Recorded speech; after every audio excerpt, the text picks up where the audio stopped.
사사기 연속 설교 믿음을 사수하라 7번째 시간. 오늘 우리는 사사기 7장 1절에서 8절 말씀을 중심으로 숫자를 줄이시고 믿음을 요구하시다라는 제목을 가지고 하나님 말씀 나누겠습니다. 질문을 하나 드리면서 설교를 시작하려고 합니다.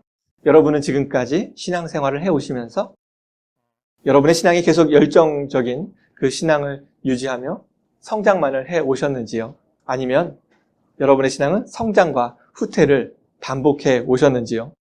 아마도 나의 신앙은 쉬지 않고 열정적이며 멈추지 않고 성장했다라고 말할 수 있는 분은 많지 않으리라 생각합니다. 우리가 지속해서 뜨거운 신앙을 소유하고 또 신앙이 계속 성장하면 참 좋겠지만 이런 신앙을 발견하는 일은 쉽지 않습니다. 주일 성수를 꼭 지키리라고 결심해도 금방 위기가 찾아오고 예배 시간 지각하지 않겠다고 약속해도 한 달 정도 지나면 어느새 되돌아가 있곤 합니다. 새벽 기도에 참석을 마음 먹어도 작심삼일이 되기도 하고 성경 통독을 시작하지만 레위기를 못 넘기곤 합니다. 매 주일마다 결단 기도를 뜨겁게 해도 일주일 정도 지나면 내가 무슨 결단 기도를 했는지조차 잃어버리는 것이 우리 신앙의 현실입니다. 우리의 신앙은 늘 뜨거운 열정으로만 가득 차 있지 않으며 심지어 하나님이 정말 나를 구원하셔서 백성 삼으신 것이 맞는가, 나와 함께 하시는가 의심이 들 때가 있기까지 합니다. 이런 우리에게 하나님께서 기도원을 통해 하시는 말씀은 괜찮다입니다. 늘 뜨거운 신앙을 소유하지 못하고 성장하지 못해도 심지어 예수 그리스도께서 나를 진정으로 구원하셔서 하나님의 백성 삼으신 것이 맞는가 하는 의심이 생겨도 괜찮다라고 말씀하고 계십니다.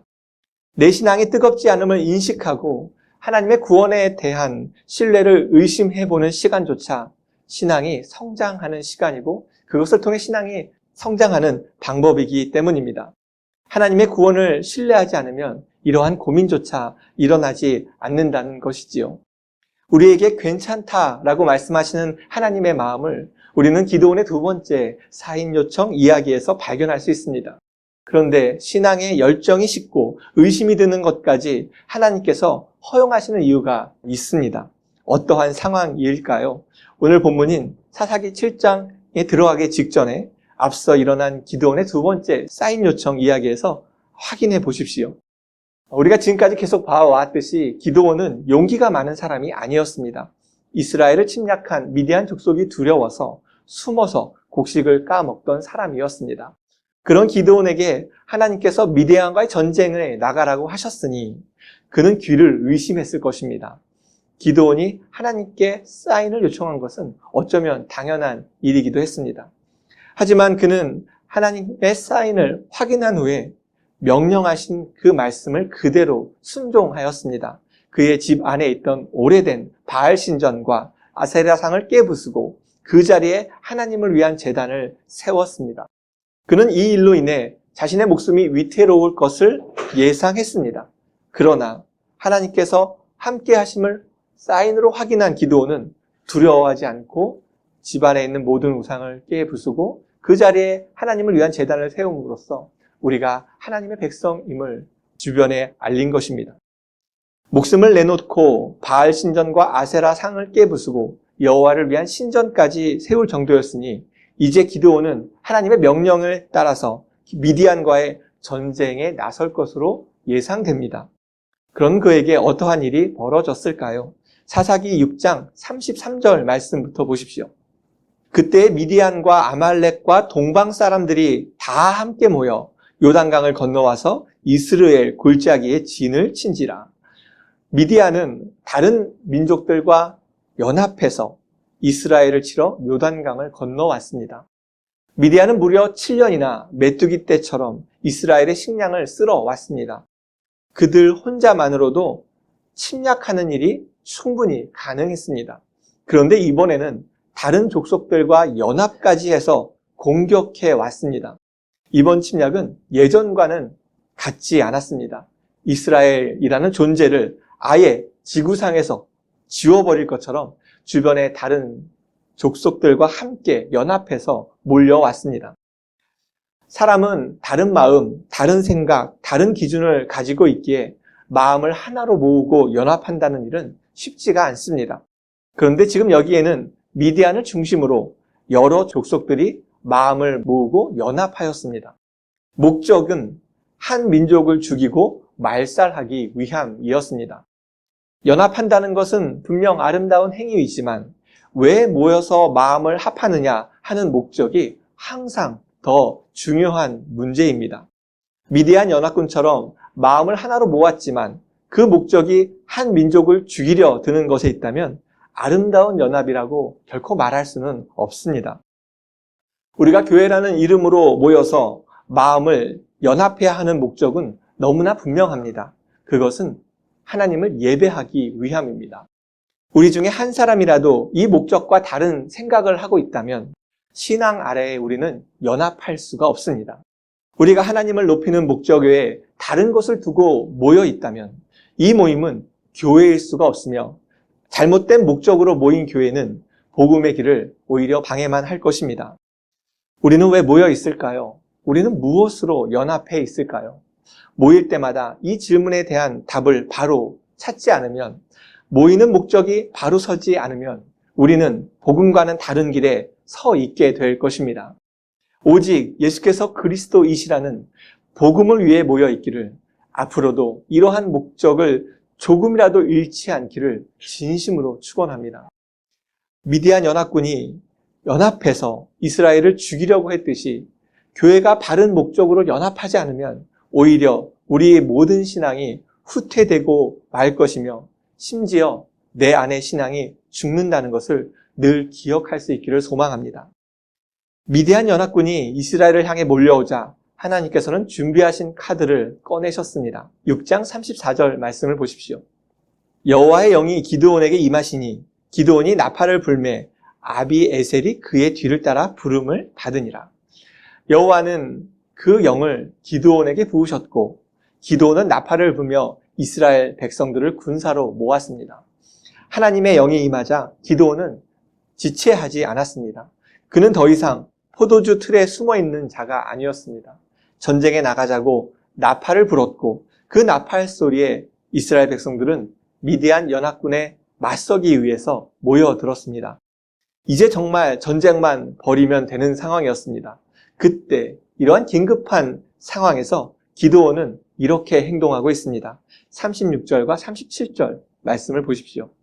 기드온이 하나님께 여쭈되 주께서 이미 말씀하신 같이 내 손으로 이스라엘을 구원하시려거든 보소서. 내가 양털 한 뭉치를 타작 마당에 두리니 만일 이슬이 양털에만 있고 주변 땅에 마르면 주께서 이미 말씀하심 같이 내 손으로 이스라엘을 구원하실 줄을 내가 알겠나이다 하였더니, 기도는 대뜸 하나님께 다시 한번 사인을 보여달라고, 우리를 구원하시는 것이 확실한지 보여달라고 요청하고 있습니다. 양털 뭉치를 마당에 둘 테니 그 위에만 이슬을 내리시면 하나님께서 우리를 구원하시는 것을 확신하겠다라고 말하고 있습니다. 사사로서 부르심의 사인을 요청한 그는 하나님께서 제물에 불을 붙여주시자 여호와 샬롬이라는 제단도 쌓고 말씀에 순종하여 집안의 우상까지 다 깨부수었습니다. 엄청난 믿음을 보였던 기드온은 이제 전쟁을 앞두고 나팔까지 불었지만 다시 한번 하나님께 두 번째로 사인을 요청하고 있습니다.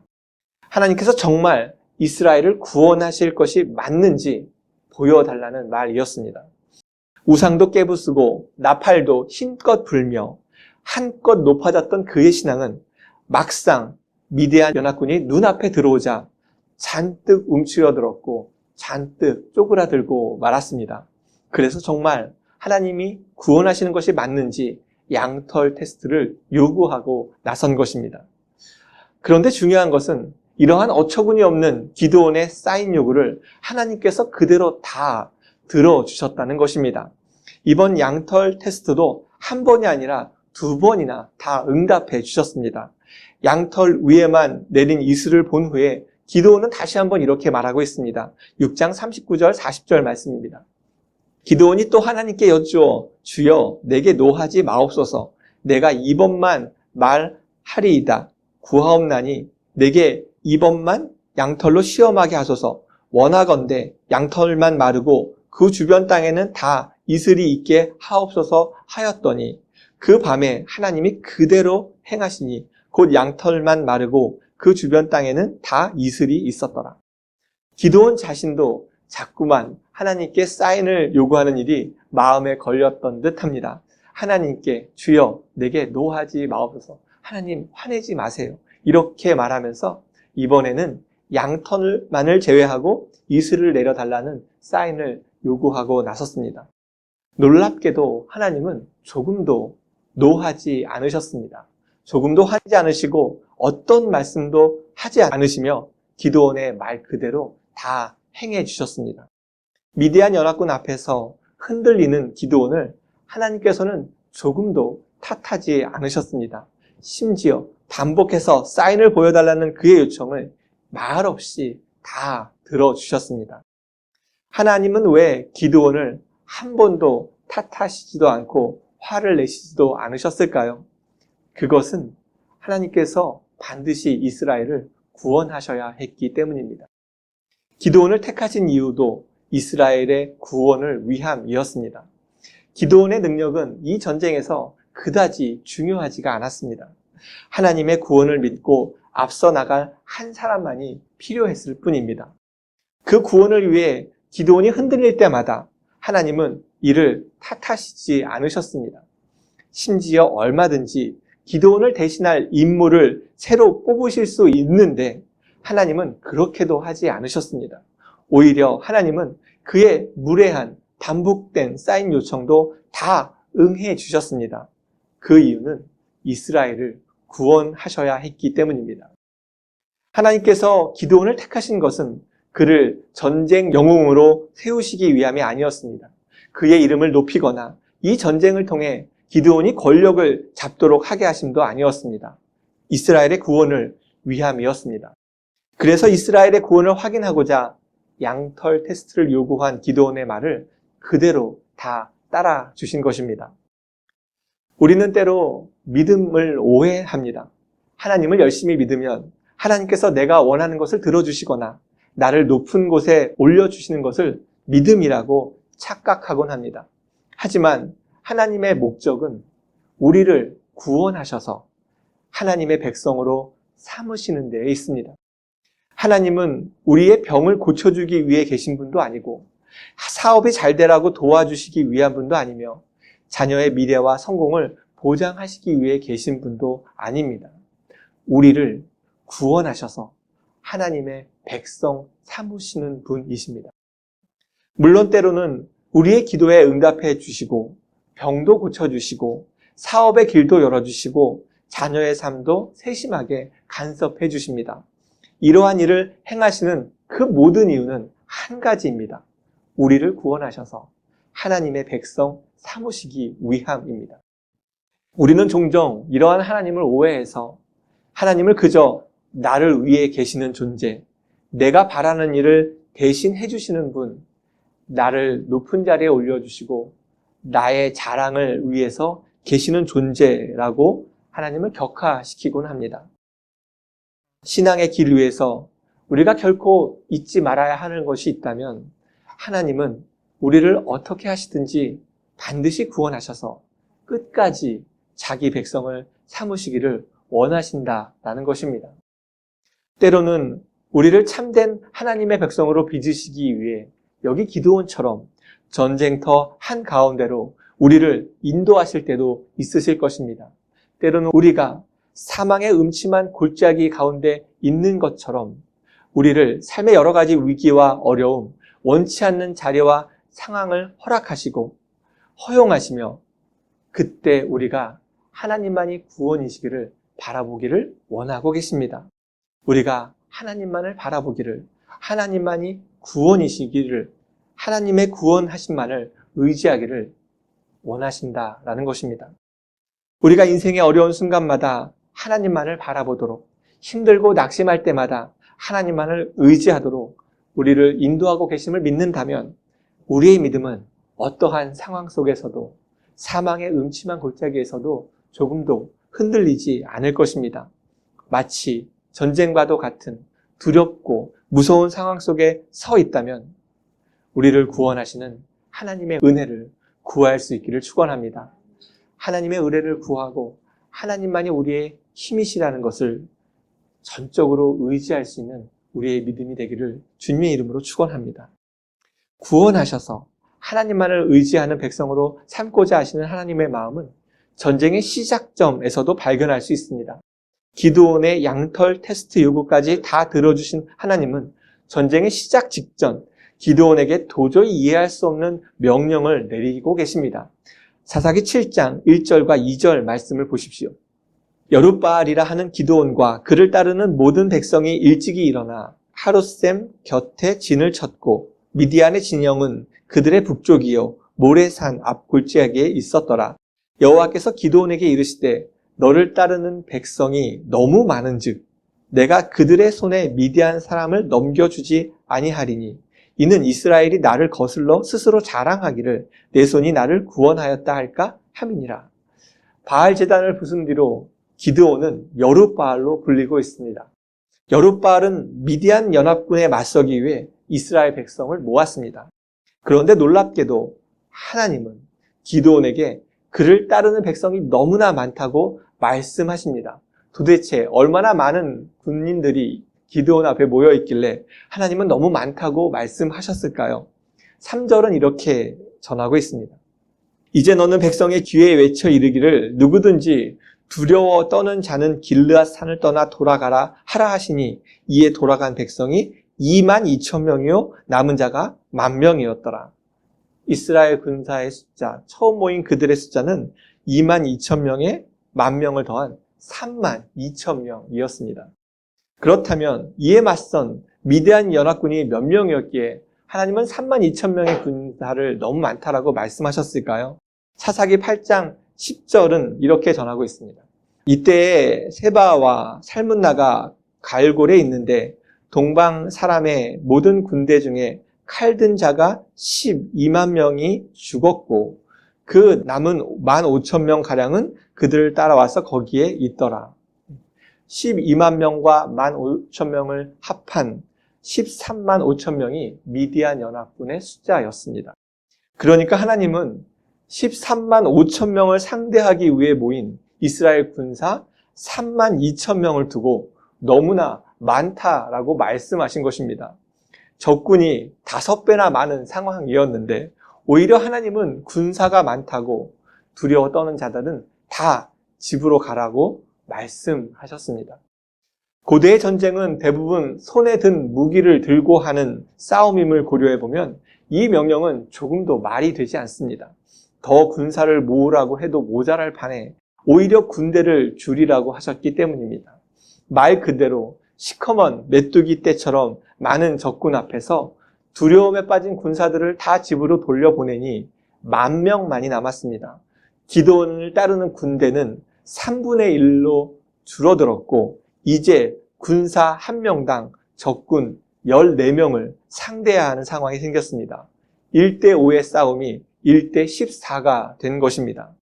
그런데 이런 상황에서 하나님은 또다시 이해할 수 없는 명령을 하십니다. 4절에서 6절 말씀을 보십시오. 여호와께서 또 기드온에게 이르시되 백성이 아직도 많으니 그들을 인도하여 물가로 내려가라. 거기서 내가 너를 위하여 그들을 시험하리라. 내가 누구를 가리켜 내게 이르기를 이 사람이 너와 함께 가리라 하면 그는 너와 함께 갈 것이요. 내가 누구를 가리켜 내게 이르기를 이 사람이 너와 함께 가지 말 것이니라 하면 그는 가지 말 것이니라 하신지라. 이에 백성을 인도하여 물가에 내려가매 여호와께서 기드온에게 이르시되 누구든지 개가 핥는 것 같이 혀로 물을 핥는 자들은 너는 따로 세우고 또 누구든지 무릎을 꿇고 마시는 자들도 그와 같이 하라 하시더니 손으로 움켜 입에 대고 핥는 자의 수는 300명이요 그 외의 백성은 다 무릎을 꿇고 물을 마신지라. 하나님은 기드온에게 아직도 군사가 많다라고 말씀하셨습니다. 그리고 명령을 따라 숫자를 줄이라고 하셨습니다. 기드온은 말씀에 따라 군사들을 물가로 데려가서 물 마시는 모습으로 두 부류로 나누었습니다. 한쪽은 무릎을 꿇고 손으로 움켜 마신 자들이었는데 그들의 숫자는 300명이었습니다. 또 다른 한쪽은 무릎을 꿇고 혀로 물을 핥아 마신 자들이었는데 숫자는 300명을 제외한 9,700명이었습니다. 여러분이 기드온이라면 13만 5천 명의 적군을 상대하기 위해 300명의 군인과 9,700명의 군인 중 어느 쪽을 택하시겠습니까? 당연히 한 사람이라도 더 많은 쪽을 택할 것입니다. 하지만 하나님은 이렇게 말씀하십니다. 7절 말씀을 보십시오. 여호와께서 기드온에게 이르시되 내가 이 물을 핥아 먹은 300명으로 너희를 구원하려 이 미디안을 내 손에 넘겨주리니 남은 백성은 각각 자기의 처소로 돌아갈 것이니라 하시니 하나님은 300명만 남기라고 하셨습니다. 300명이 남으면 처음 3만 명에서 1%만 남은 것입니다. 그리고 이제 남은 300명은 한 군인당 450명을 상대해야 했습니다. 하나님은 왜 이런 이해할 수 없는 명령을 주셨을까요? 답은 이미 앞서 말씀하셨습니다. 2절 말씀을 보십시오. 여호와께서 기드온에게 이르시되 너를 따르는 백성이 너무 많은즉 내가 그들의 손에 미디안 사람을 넘겨주지 아니하리니 이는 이스라엘이 나를 거슬러 스스로 자랑하기를 내 손이 나를 구원하였다 할까 함이니라. 하나님은 이 전쟁 후에 이스라엘이 하나님의 구원하심을 노래하기보다 자기들 스스로 구원했다라고 자랑하는 것을 원하시지 않으셨습니다. 오로지 하나님의 손으로 구원하셨음을 나타내고 싶으셨습니다. 사실 이스라엘 숫자는 이 전쟁에서 그다지 중요하지 않았습니다. 이미 기드온에게 반복적으로 말씀하신 것처럼 하나님은 이스라엘을 구원하시기로 결정하셨기 때문입니다. 하지만 3만 명이든 10,000명이든 많은 수의 군사가 전쟁에 나서면 이스라엘은 자신의 손으로 전쟁에서 이겼다라고 말할 것이 분명했습니다. 자신들의 힘으로 미디안을 이겼다고 자랑할 것이기에 내가 5명은 상대했잖아. 내가 14명은 상대했잖아. 이런 자랑할 것을 하지 않도록 하나님은 숫자로는 도저히 이길 수 없게 300명만을 남기신 것입니다. 300명의 군사로 이스라엘을 이긴다면 그들은 결코 자신들의 능력으로 승리하였다라고는 말할 수가 없을 것입니다. 그래서 이 전쟁은 하나님의 도움이셨음을 가르치시고자 기드온의 군대를 줄이고 또 줄이셨습니다. 초라한 군사력을 보고 이스라엘은 하나님만을 의지할 수밖에 없었을 것입니다. 하나님은 군인 수를 100분의 1로 줄이신 이유는 한 가지였습니다. 승리가 보장된 이 전쟁이 혹시 이스라엘을 교만하게 만들어서 자신의 능력으로 승리할 것을 자랑할까 염려하셨기 때문입니다. 우리는 여기에서 구원을 해주시는, 구원하시는 하나님의 마음을 발견하게 됩니다. 구원이란 전적으로 하나님의 은혜이고 역사라는 것입니다. 우리를 구원하셔서 하나님의 백성으로 삼으시는 일에는 우리의 자격이나 우리의 능력이 손톱만큼도 필요하지 않습니다. 오직 하나님께서 의지를 가지시고 은혜로 우리를 구원하셔서 하나님의 백성 삼으셨다라는 것입니다. 구원이 하나님의 전적인 능력으로 주어진 선물임을 안다면 우리는 신앙 안에서 어떠한 모습을 보이고 있을까요? 무엇보다 우리는 신앙 안에서 나를 자랑하거나 내세우지 않게 될 것입니다. 하나님께서 이스라엘의 군사를 300명까지 줄이신 것은 그 구원을 그들의 자랑으로 삼지 않기 위해서라고 하셨습니다. 다른 말로 하면 자신들의 힘으로 미디안을 물리쳤을 것으로 여길 만한 조금의 여지가 있어도 이스라엘은 자신들의 힘이었다고, 자신들의 능력으로 구원했다고 자랑했을 것이란 의미입니다. 인간은 자신이 아무런 능력도 힘도 없다는 것을 참아내지 못합니다. 조금이라도 내 자신을 드러내려 하고 어떤 것이라도 내 자신을 자랑하려 드는 존재입니다. 하나님이 구원하셨지만 그래도 내가 이것만큼은 했잖아. 이렇게 생각하는 것이 죄인인 우리의 특성입니다. 하지만 이러한 생각은 하나님의 구원하심에 슬쩍 숟가락을 올려놓고 그 전적인 은혜를 흠집내는 일입니다. 우리가 신앙 안에서 얼마나 자주 그리고 강하게 내 자신을 불쑥불쑥 자랑하려 들고 나를 드러내려고 애를 쓰곤 합니까? 내가 얼마나 신앙이 좋은지, 내가 얼마나 사역과 봉사를 잘하는지, 내가 얼마나 성경을 많이 읽었는지, 내가 얼마나 좋은 신자인지, 내가 얼마나 기도를 많이 하고 선교에 많이 참여했는지, 이것을 자랑하고 드러내지 못해 안달난 것이 우리의 모습입니다. 하지만 신앙 안에서 나를 자랑할 때마다, 나를 드러내고 싶은 마음이 일어날 때마다 우리는 심각하게 스스로에게 물어보아야 합니다. 나는 진정 하나님의 전적인 은혜로 구원받았음을 믿고 있는가 하는 질문입니다. 신앙 안에서 나를 자랑하고 나를 드러내려 하고 있다면 스스로 구원이 하나님의 전적인 은혜임을 부정하는 일이 되고 말 것입니다. 나를 높이고 자랑하고 싶을 때마다 에베소서 2장 8절과 9절 말씀을 기억하십시오. 너희는 그 은혜에 의하여 믿음으로 말미암아 구원을 받았으니 이것은 너희에게서 난 것이 아니요 하나님의 선물이라. 행위에서 난 것이 아니니 이는 누구든지 자랑하지 못하게 함이라. 구원은 사람에게서 난 것이 아니요 하나님의 선물이며 이는 누구든지 어떤 자랑도 하지 못하게 하기 위함이다 라고 말씀하고 있습니다. 우리가 나를 자랑하고 싶을 때마다 하나님의 전적인 구원하심을 인정하는 겸손함을 소유할 수 있게 되기를 축원합니다. 인생을 살아가다 보면 우리는 내가 감당하지 못할 어려움을 만나곤 합니다. 오늘 예배를 시작하면서 묵상한 시편 23편 4절 말씀처럼 사망의 음침한 골짜기에 있는 것처럼 느껴질 때가 있습니다. 마치 미디안 연합군 14만 5천 명을 마주한 300명의 군인처럼 말입니다. 하지만 이 300명은 누구보다 하나님의 구원을 전쟁 현장에서 경험한 자들이었습니다. 이들은 너무나 위세등등한 적군 앞에서 하나님만을 의지할 수밖에 없었습니다. 그리고 하나님의 구원을 직접 경험하였습니다. 이 전쟁 후에 이 300명의 입에서 어떠한 말들이 흘러나왔겠습니까? 자기의 자랑 대신 하나님께서 구원하셨다는 찬양만이 흘러나왔을 것이고 하나님께만 영광을 돌렸을 것입니다. 우리 역시 이 땅에서 내가 어떻게 할 수 없는 일을 당할 때가 있고 내 힘으로 감당하지 못하는 일을 마주할 때가 있습니다. 그때마다 미디안 연합군을 마주했던 300명의 군사를 기억하십시오. 그 어려운 순간은 하나님의 구원이 시작되는 시간이고 그 어려운 상황은 하나님만을 의지하라는 하나님의 부르심입니다. 내가 한없이 위축되고 한없이 초라해지고 내 힘으로는 아무것도 할 수 없다고 생각된다면 그때야말로 전적으로 하나님께서 자신을 드러내시고 구원을 보여주시기 위한 구원의 초대라는 것을 꼭 기억하시기 바랍니다.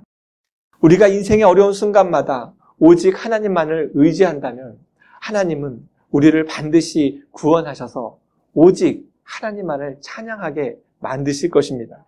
우리를 구원하신 하나님은 우리의 입에서 구원의 기쁨을 드러내기를 원하시는 분이기 때문입니다. 이런 하나님의 마음을 이해한다면 우리의 기도는 분명히 달라질 것입니다.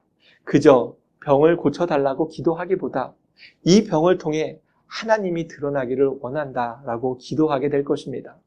그저 사업이 잘 되기를 위해 기도하기보다 이 사업을 통해 하나님만이 찬양받으시기 원한다고 기도하게 될 것입니다. 자녀가 잘 되기를 위해 기도하기보다 자녀를 통해 하나님께서 영광 받으시기를 원한다라고 기도하게 될 것입니다. 나의 한계와 초라함이 드러난 그 자리에서 사망의 음침한 골짜기에 처해 있는 그 상황 가운데서 하나님의 구원함이 있기를 원한다라고 기도하게 될 것입니다. 오늘 우리가 어떤 인생의 고민과 문제와 어려움을 마주하고 있든지 상관없이 오직 하나님께만 매달리게 되기를 축원합니다. 13만 5천 명을 마주했던 300명처럼 하나님만을 의지할 수 있기를 소망합니다. 그때마다 인생의 깊은 문제에서 구원하시는 하나님을 경험하며 사망의 음침한 골짜기에서 만나주시는 하나님을 경험하게 될 것입니다. 그런 하나님을 통해서 오직 하나님만을 드러내고 하나님만을 높이는 복된 인생 다 되시기를 주님의 이름으로 축원합니다.